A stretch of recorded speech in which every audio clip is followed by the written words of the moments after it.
Good morning, parents, teachers, and students. Thank you so much for all the wonderful sharing you did yesterday of I Am Drums Chapter 1, Read Aloud. We're going to go and do Chapter 2 today and Chapter 3 tomorrow, hopefully, as long as everything goes according to plan. So thank you for tuning in again, and I hope you enjoy the next chapter. My parents still own an encyclopedia, a real encyclopedia, not something you find online that claims Bigfoot invented the light bulb. I'm talking about a collection of 400-pound books full of stuff you never wanted to know until your teacher assigned a research paper about it. I'm glad my parents still have them, because they make a solid thump that's perfect for the sound of toms, the drums mounted on top of the bass drum.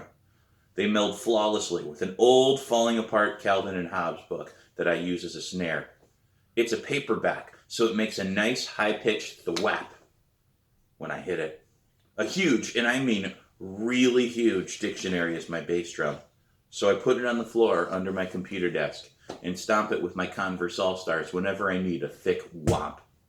My computer desk is kind of funny because it doesn't have a computer on it. My parents call it a homework desk to make me feel better about my lack of a computer, which seems totally weird to me, even if it is a pretty good place to do your homework. It beats working in the kitchen, where my younger brother, Brian, complains nonstop about how much homework third graders get. Whenever I go near Brian, he says, "Stop staring at me." And I say, "I'm not staring at you." "Can you see me right now?" "Yes." "How could you see me unless you're staring at me?" "If I was staring at you, my eyeballs would be on fire." "Mom, say I'm staring at me." It's all downhill from there. I've been calling my computer / homework desk my drum desk for 5 years, ever since I saw a drum solo by John Bonham from Led Zeppelin in an old music documentary. My brain exploded as his arms flew across the kit during the song Moby Dick. Side note here, you can find that video of John Bonham playing that solo online, or there is a link in an embed to it on my website. I went online and researched each piece of a standard drum set that night, memorizing the purpose and setup for each one. I learned the hi-hat is 2 cymbals that clamp together when the drummer presses a pedal, and the crash cymbal sounds just like its name, and the snare is the backbeat in rock music because it sounds like someone getting punched in the face in a martial arts movie. I told my dad about the John Bonham video and asked if he liked Led Zeppelin when he was younger. He laughed and said, "Would you still like him if I told you he died from drinking vodka for 12 hours straight?" I didn't know how to respond. I get what he was trying to say, but it's not like playing drums and having an alcohol problem are the same thing. My desk set has 2 levels, so I put the encyclopedia toms and the Calvin and Hobbes snare on the lower level. I pull the latest edition of the Chicago Tribune out of the recycling bin and put that on the top shelf. The big Sunday paper is my crash cymbal, and the Monday and Tuesday papers are my ride and hi-hat. This is my homemade drum set, the only set my family can afford. And I make it work pretty well, thank you very much, even if it just makes me imagine the real thing.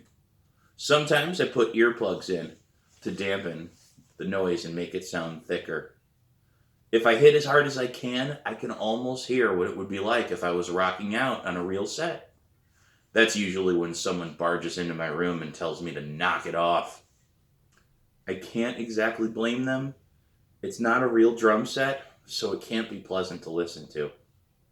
I taught myself enough to get placed in Kennedy's symphonic band earlier this year instead of beginning concert band, but I know that's not saying much. It's hard to get good at something all on your own. Today is nice because no one's home yet, and I've been rocking out for a full 20 minutes when a thought enters my mind. Listen to the message. Find out what Dr. Pullman said, so you can at least have an idea of how bad it's going to be. I stand up from my drum desk and walk downstairs, the wooden steps creaking and the railing rattling. I pick up the phone and listen for the double click of the dial tone that confirms there is a new message. I punch in the 4-digit password and hit 1 to hear new messages. And I hear Dr. Pullman's voice. Hello, Mr. and Mrs. Morris. This is Daniel Pullman from Kennedy Middle School, calling about a lunchroom incident this afternoon that involved your daughter. Please call me back whenever it is convenient to do so. I can be reached at... Dr. Pullman rattles off a number, but I'm not really listening. He wants to have a personal conversation with my mom and dad. That's not good. They'll be mad just for being inconvenienced. Not my mom so much, but my dad. Oh man, you don't want him mad. You pretty much lose every privilege you can imagine, even if it's only a little bit your fault. Even if you just lost control for a split second. Even if you felt totally humiliated. There's a loud beep, signaling that Dr. Pullman's message is over, followed by a computerized female voice that says, "Press 7 to save this message. Press 9 to delete this message." I pull the phone away from my ear and try to come up with a way to explain this to my dad. I don't want him any madder at me than he already is. He spent the whole school year fielding calls about how I'm falling behind and not taking middle school seriously and how I still think I'm a 5th grader or something. It's late March. A little over 2 months from now, it will be summer, and I will be free from the pressure and agony of school. Free to enjoy Kristen's annual pool party in early June and a summer full of wild, crazy fun after that. Can't I manage to make it 2 more months without getting into more trouble with my dad? The computerized voice says, "Please make a selection. Press 7 to save this message. Press 9 to delete this message." My hand shakes, but I slowly bring my index finger down. It lands on the number 9. "Your message has been deleted."